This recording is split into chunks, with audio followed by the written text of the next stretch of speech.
Hello everyone, and welcome back to another night review as we will be reviewing Now That's What I Call Music 19. This album was released on July 19th, 2005, and this album does have a nice selection of songs I enjoy.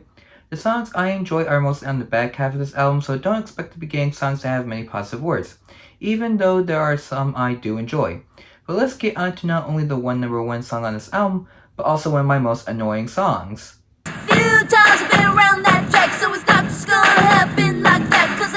There is a crap ton of background behind the song, so I will simplify it as best I can.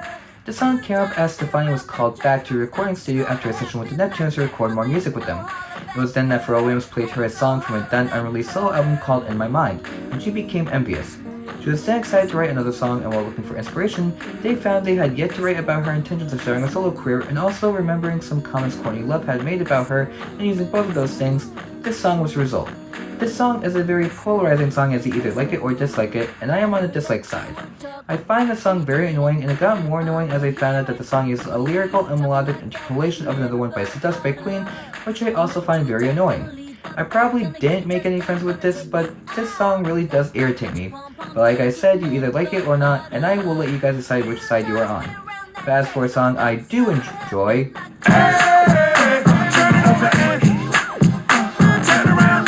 okay, I know this is very obviously a club song, but it is still a fun song to me.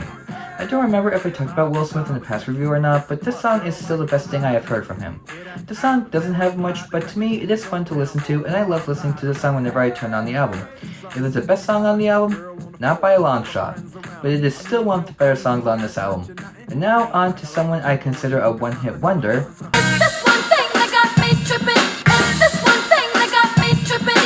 I will not blame you if you don't know who Amory is.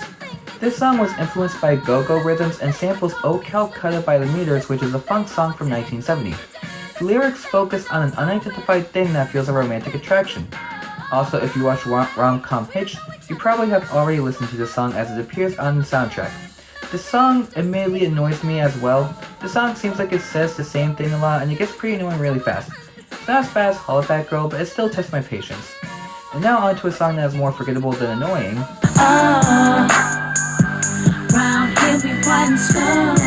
This song is probably my least favorite of the three singles from her album. In fact, there is one song of those three that I don't get to review right now, and it happens to be my favorite of the three. But for this song, this happens to be a love letter to Atlanta, which happens to be where both herself and Ludacris live. However, like I said, this song is pretty forgettable. I always struggle to remember how the song sounds, so it ends up being a song I don't care about. It's fine for what it is, but I am not going to go back to bat for it. And staying with R&B, we have Slow Down, I just wanna get to know you. And here we have Bobby Valentino's first single. This song is very obviously an R&B ballad, and the lyrics are pretty obvious in what it is about, but still, I am not a fan of this song. This is one of those ballads where it doesn't have that charm I like in those types of songs. And like I said in previous reviews, I don't like R&B as it is my least favorite genre of music. The song does have its fans, and if you're one of them, I won't stop you. But as for me, I just don't and probably never will like it. Now on to an artist I don't think anyone expected me to talk about. Now hush, little baby, don't you cry, everything's gonna be alright. This is a song that managed to get Eminem on one of these albums. Lyric-wise, this is one of the more clean songs that Eminem has released, and for pretty good reason too. The song is dedicated to his two daughters, Haley Jade and Elena Marie, who were 9 and 11 at the time the song was released. The song serves as an expression of remorse and a pledge from Eminem to his daughters, acknowledging the difficulties they face due to his fame and their family circumstances. One of the more obvious parts of this song is that the chorus of the song is based on a lullaby known as Hush Little Baby. As for me, I don't really like Eminem's music, but this song is not one of the reasons why. I really do enjoy this song, and you don't usually get songs like this from Eminem, and I really like how this song sounds. Eminem has way more popular songs, but if I have to choose one song from Eminem as his best song, it would be this one. And now on to another song from artists we haven't talked about before.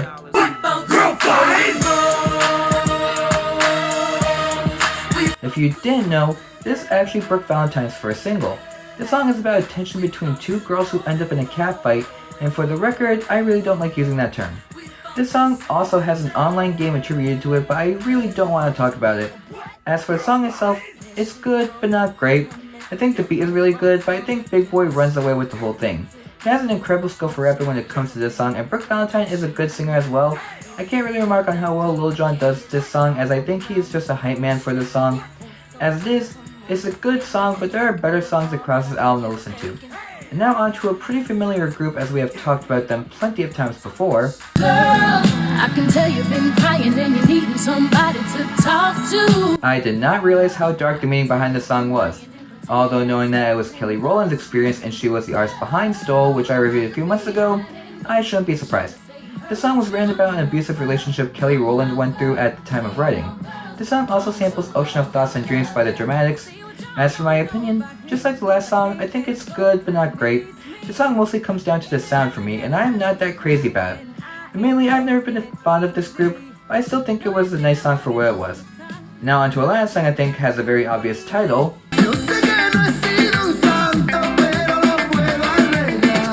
And if you still don't know, in English this is called The Torture. The song's lyrics tell the story of a woman who has been emotionally tortured because her boyfriend cheated and eventually left for another, and has now returned begging forgiveness.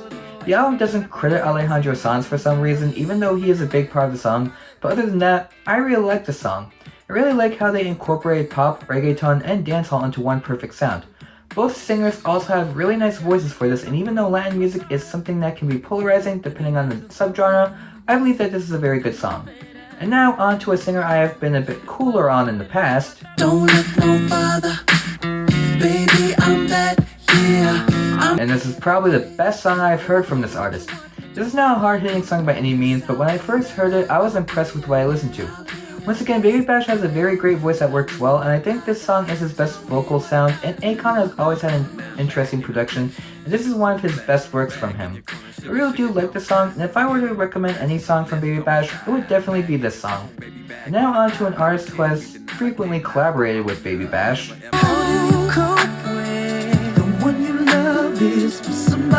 I said earlier that Slow Down doesn't have that charm I like in ballads. This song is a ballad that does have it. This is a heartbreak ballad, but it sounds too uplifting to be about heartbreak, which makes it feel like he's trying to move on. Frankie J is at his best when it comes to songs like this due to his powerful voice. I think the sound that the song has worked well for this song as well. This is a great song, and if you are looking for a good ballad, why not check this song out? And now on to an artist I like with a song I don't like. We're just ordinary people. This has a very simple melody, and this is one of those times it really underwhelmed me. The song is about an emotionally tumultuous relationship, and quite frankly, I don't like it. The song just doesn't do much to get me hooked into it, and the worst part is that John Legend has a great voice, and this song is just boring to get through. And now on to another song that is really boring to get through.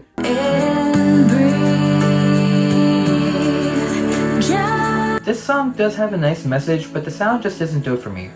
This song actually tells the stories of 3 different people. The first is a friend of the narrator's that has fallen into an unhappy relationship. The second is an alcoholic soldier at Fort Bliss, which is an army post in New Mexico and Texas, with the headquarters being in El Paso. And the last is the narrator's experience of writing and performing a song. This makes the song about learning to handle everyday challenges and taking the time to breathe. Unfortunately, like I said, the sound doesn't do it for me, and I end up not liking it as a result. At the end, a good message, but not a sound that works for me.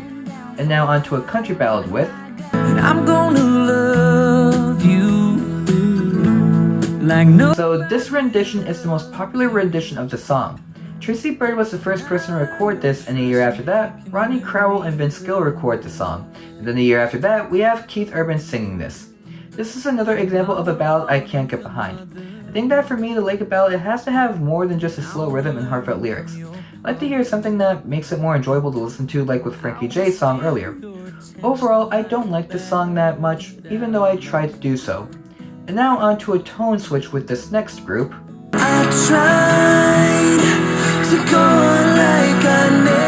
This was the song that group came up with after a 2-year hiatus, as well as 4 years since their last single. This is a power ballad that is about relationship struggles and strife. I really like the huge payoff this song has with its sound, and after years of not making music with each other, this was a welcome return for me. I really like the powerful tone of this song, and I generally like genres that have power as the first word, and this is a prime example of it.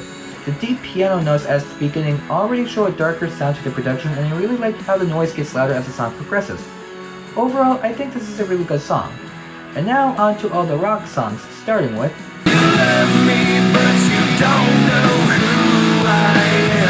The funny thing about this song is that it was originally going to be on the Spider-Man 2 soundtrack.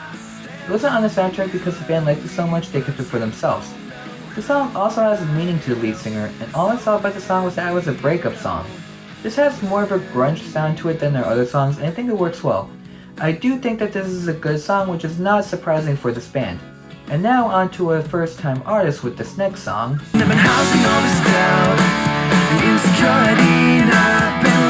This may be Relient K's breakthrough hit in the US, but the band has released 3 albums before this became a hit. The song is about the narrator's pleas for escape from his past mistakes. Given the band's Christian rock background and some of the themes in the song, people assume that the pleas are for God, although the lyrics avoid mentioning God. What I find interesting is that the pace is made in a way to give a sense of longing and desperation. As for me, I enjoy the song. To me, this is great, and I really enjoy the pace of the song. While it took me time to grow on me, this still ended up being really enjoyable at the end. And now on to a song that everyone should know if you love 2000s music.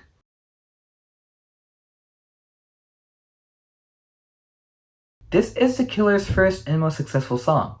The lyrics actually depict the true story of the lead singer's jealousy and paranoia when he walked into a bar in Las Vegas and found his girlfriend cheating on him. I'd also like to point out that the Calling a Cab section has a musical and textual similarity to the middle section of the song Queen Bitch by David Bowie. As for my opinion, I also really like the song, and even though it is overplayed for some people, I can still find enjoyment out of the song. There are other songs from this band I enjoy, and whether I get to talk about them or not is left for the future to decide. But as for this song, I do think it is a good song. And now on to a band we haven't talked about for a few months.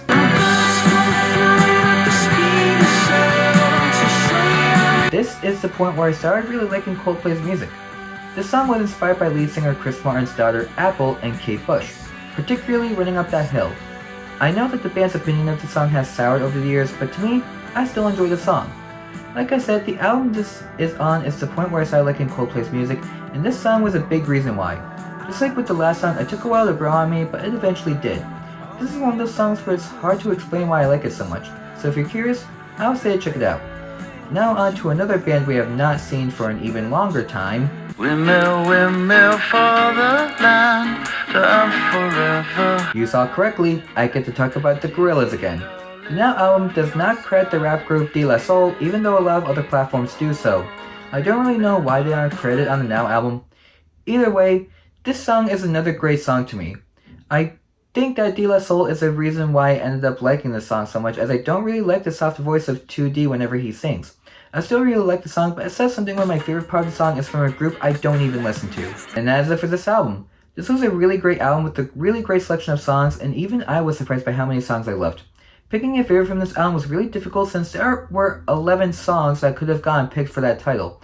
In the end, I surprisingly chose Mockingbird by Eminem for my favorite song, as even though I don't really like his music, this was an exception and I could not overlook how much I love the song. The other songs I like will be in the description below, and next time we will start 2026 with the next of the main series. Until then, my name is Mist, and I hope you all have a happy new year. Take care.